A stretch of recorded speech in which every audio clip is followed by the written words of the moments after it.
droom ek sien mami staan voor die Heer, met erepennings is sy daar vereer, wil vertel van haar dade, wat ek nooit kon sien, en die meeste daarvan het ek nie eers verdien.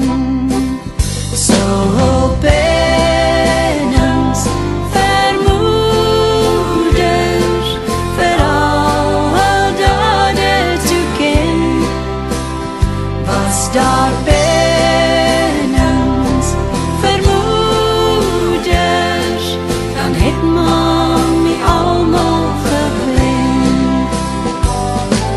'n penning vir deernis is aan haar besorg, 'n penning vir arbeid en teerliefde sorg, vir geduld was daar een, spesiaal van die Heer, maar die grootste van alles was haar liefde so teer.